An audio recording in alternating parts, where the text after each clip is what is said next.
Growing up, we didn't have much, but we had what we needed, and we had just enough. A small house, not a lot of room, but we did have food in our stomach, clothes on our back, a bed, a roof, and thanks to mom, a lot of love. 2 parents, an older and little sister, and 2 older brothers to laugh with and bicker. Older sister had a room, and mom and little sister had theirs. A pull-out couch for me and my brothers, and the other couch for my dad. I guess they considered that to spare. Outside, standing on the front steps, rose bushes lined the entire left fence. Then a long gate that opened up to a dirt driveway led next to that. 2 large, somewhat dry pieces of grass. A few squares of cement were clumped together to create a path. From the sidewalk in between the 2 large squares of weeds to the front door, a dead metal security door opened up to a second wooden door, and once on the other side you find yourself stepping on the carpeted floor. Out on the sidewalk was a rusty mailbox that read 4 numbers, 1, 0, 2, and 8. On your way back, you'd be greeted by a small white house whose trimmings were gray. Around the door, the window up top on the sides, they might have had some flakes. Good and bad happened, but if I had to tell this story from my perspective, I'd say that life was great. Out back, I'm not gonna lie, it was a huge mess. It resembled a junkyard, countless cars that appeared rotten and suffering from neglect. But before I open up a little more on the surroundings of that area, I have to go back a little because there is much to assess. In the backyard, there was another large section of grass, only this one occupied an even larger stretch. But my most favorite thing about is what lied on top of that special piece of land. Every day I'd be submerged in it from sunrise to sunset. Well, not every day, I had school, I couldn't wait for the weekend. But I'm getting ahead of myself. Excuse me as I take a moment to gather some events and search through the shambles that created my memory, so please have a seat, be patient, and I hope you enjoy my story. It's night, time to go to sleep. I don't remember seeing an electric-powered machine for this job, so in turn, I would vacuum with the broom. Left and right, up and down. The pieces of trash I could see I would sweep. I'm pretty sure there was still some dust particles, but for the most part, it looked clean. Once I was done, I would watch in astonishment as the couch next to the front door began transforming. One moment it was rectangular and compact, and the next it opened up into a large flat bed. Where in the world did that come out of? Narnia? Yes. One by one, we each climbed into bed. My second older brother, me, and then my first, but something seems to be wrong with his legs. At the opening of the sofa where the bed is pulled lies a slit of open space. Apparently I used to always slip in there, so my older brother took my place. He puts pillows in between so that what happened to me wouldn't happen to him. And that's where we ended up every night at the end of every day. My second older brother would get in first, I'd be in the middle, and my first older brother would be at the end. On the opposite wall facing the front door is a Williams eater. I was always warm thanks to that metal thing. On the floor next to it, I put my shoes, pants, and t-shirt. I don't remember what time, but I would always hear the train whistle every night. To this day, I can hear that whistle early in the morning at 4, or was it maybe 5? As soon as I heard that sound in my brain, I automatically thought, dang, in a bit it'll be time to get ready for school, no more time to play. But it wasn't all bad. My brother and I went to the same school. He had a bike and it was rad. He'd be up front and on the pace behind I'd stand. As we slowly went away, my mom would wave goodbye and I would wave back. That routine lasted a few years, but change would come and I developed new fears. And they were right around the corner, literally, a giant long 2-wheeler. But I came to enjoy the ride to school and I loved my school teachers. I loved school in general. Right down the street, a little to the left, across the road behind the fence were gold, fish in a pond, a bit of foliage, and from what I heard was a little waterfall. Most people created a garden area be here at my bus stop. Every morning I'd hear that water cascade and through some slits swam some fish calm. I don't remember ever celebrating 4th of July, Christmas, birthdays, or Easter. Maybe my parents thought that it would be smarter if they spent money to eat first. With school out and the sun turning up the heat, I held my breath knowing that underwater I couldn't breathe. After a few hours I started getting hungry, and through the back door I went inside to eat. Table on the left and to the right stove and sink. I don't know what possessed me to do this, but I once lit a match and threw it in the garbage can. The house then started to stink. From a young age I've always observed people in case they needed help. I don't know, maybe I was told to do it, but I saw dirty dishes and decided they should be clean. The next day in the morning my mom was outside busy. You can't have fun and not clean after yourself, so I started lifting. The pool from the bottom upside down and my mom with the hose started swishing. This part was what sucked. After we were done, the big circle of grass looked like it was missing. Across the street, my front neighbor had a garage with boxing equipment. Mom would let us hang out over there while Dad was away because for some reason he was always tripping. I probably should have studied that sport a bit more cause one day this kid I used to hang out with choked me to the point where my face became flushed. I swear to God, I felt like I was about to die, but he let go, I played it off, and I survived. The backyard was a whole other world. Dad had a little farm area that we all nurtured and watched as the plants slowly came out and gave birth. His driveway led all the way to the back, a white band that never moved, and wasps began to accumulate in mass. I got stung so many times that I just turned on the hose, made some mud, and put it where the wasp had decided to attack. Mom always loved having pets. We had a dog named Brownie and a few cages full of pigeons and rabbits that we fed. One day he accidentally opened the bird cage and a few of them fled. Dad must have been the one with the rabbits because one night he made some soup and he was getting it ready, he just cut off the head. But my fondest memory will always be those Saturday mornings when I turned on the TV, located in the corner, put it on mute, and watched Reset. Those days is what I missed the most. Afterwards, outside in the back, the lemon tree was next. It was like a treehouse, but on the ground. We had a little radio that we listened to music on TP and Snoop Dogg. When the pips in the crib dropped like ha, might have been my introduction to hip hop. With one bathroom and 7 people, my mom improvised and showered my older brother and me at once. We still had on underwear if not and where it felt till he go. On another occasion, the restroom was occupied and I needed to take a dump. I danced a bit, but then it happened and my underwear stunk. Sundays were always full of action. Peanut butter, toast, milk, gel on my hair, and everyone was packed in. The car off we went to church. I stared at the preacher, not really caring or understanding things that I heard. After a certain time passed, I walked with a little piece of paper to one of our neighbor's sidewalk, and after the exchange I was handed a receipt and walked back. Soccer was always my sport. Up and down the street the ball flew, and sometimes it went too far, a car drove over it, and once the tire rode over it, my ball would explode. I went through so many balls, and the result was always the same. Then once again it goes, no! The craziest part that I experienced is thinking that, are you ready? This black dude I met, it's serious, in my head. Then here it is. I met my guardian angel. I know it sounds batshit crazy, but it's true. And I never saw him again. Only once I saw this dude. Maybe it was a dream, but as soon as I saw him, I knew he was my friend. Hurry, just grab something and put it in a box. I hear someone say to me as we race against the clock. Outside rests a truck, and on the side are some words that say U-Haul. What's happening? Where are we going? Is something wrong? In and out people come and go, and then the truck takes off. Little by little, the house becomes an empty lot. Must have took several hours because by the time it was finished, the sky was dark. Where are we going? We've never been here. Hey, you're passing the park. Seriously, where are we and why is this road so long? Yo, are we still in the city? Why is this happening? Did I do something wrong? Are we here? Is this it? The car finally stopped. Hey, that's our stuff. Anything set up like garage. Man, this place is huge. Look at that front yard. This door is different too. It's a lot heavier. It's very strong. Whoa, I've never been in a mansion before. What's this? A dishwash? Sure, that's sick. One bathroom, wait, two? This one is mine. I'll call dibs. How many doors are there? 1, 2, wait, 3, 4. Are we rich?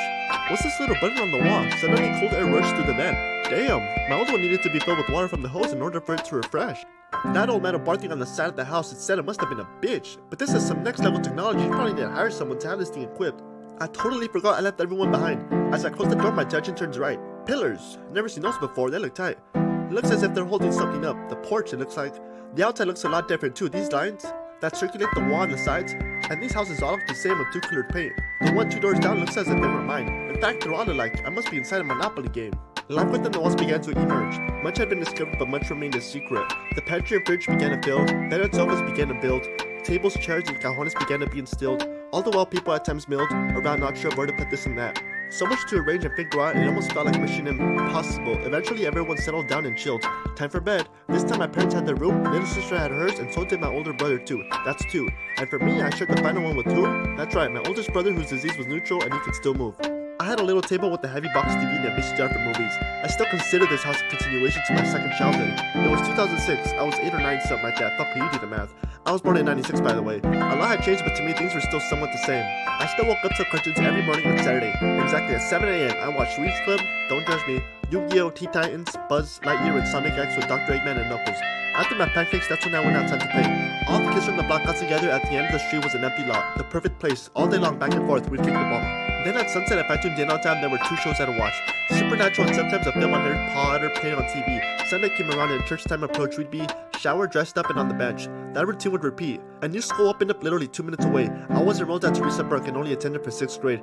Right after that, I went to middle school, a place called TJ. Then afterwards at high school, life was mostly confusing and lame. But a few things happened along the way. I made new friends, explored new places, and a few pets I got to raise. As I got older, I slowly left the cartoons behind. My brother and I would plan to go on runs, and we left right before sunrise. These fields that were located across the street from the school, and at the corner was a reservoir where we'd climb down and at the full. It's dry now, but at the time it had water and some fish. With a string on an empty can, we'd put bait on the hook and wait. Back home in a little jar, the fish swam out, we'd celebrate. Not every kid on the block was someone I could trust. I learned it the hard way when I had a brand new soccer ball they thought was clutch. My older sister bought it for me and it was expensive as fuck. I'm talking over $100. No lie, it was a replica of the one that was used at the World Cup. I had it for less than a week and then they said, "What's up?" Well, it was fun. As they took the ball, it never returned. It turned out to be mud. They kicked it too far, decided to take a break, and some stranger decided it belonged with him, not with us. Then all the parents showed up at my door, and they each handed me a few bucks. I was never really bullied. A few incidents aside from the choking, but some that could be. Close to it were when I got pantsed. In total, about 3 times. They thought it was funny, but I never laughed. At the bus stop in front of a bunch of kids, man. I think my shirt covered me up, but I started wearing belts after that. Then at the side of my house, this kid named Ronaldo, my bird neighbor, put a cigarette right to my throat. They thought it was funny until they just took off and ran. I was skinny, small, shy, and not much of a shit talker. I wouldn't survive a session on Xbox for a minute. The closest I came to a fight was my neighbor's cousin, and I was minding my own damn business. What the fuck?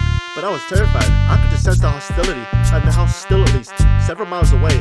It wasn't, I'm kidding. But I ran and ran, might have cried, not gonna lie. But I was scared. My older sister came out and said where. She took off and found my older brother there. My brother got scolded. It wasn't his fault that he was turned around and unaware. I just remember this dude coming around the corner on his bike, nostrils flared. He came right at me. What the hell? Up against the brick wall behind me, but I took off and he just stared. I was a very sensitive kid. All around me, kids testing each other and talking shit. Meanwhile, I was more the, hey, what's going on? You know, trying to be friends. I think it was from jealousy of who I had as a brother. He's always been the type to make a group laugh while I sit quietly and wonder, how does he do that? My mom will go on a rampage of thoughts and I'll sing a word I'd utter. Is it weird that I like to bake? Imagine a kid knocking door to door selling cupcakes.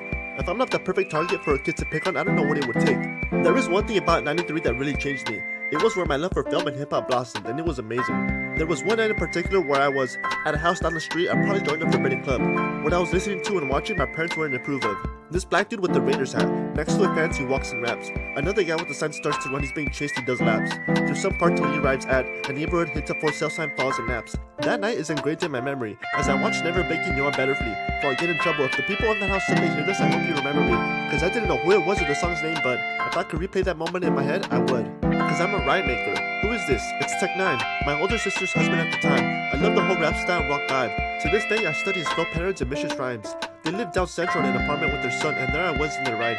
A little blue Honda, that's another day that changed and molded my life. I don't remember the exact order, but it was a whirlwind. Hi kids, do you like violence? This song caused my world to spin.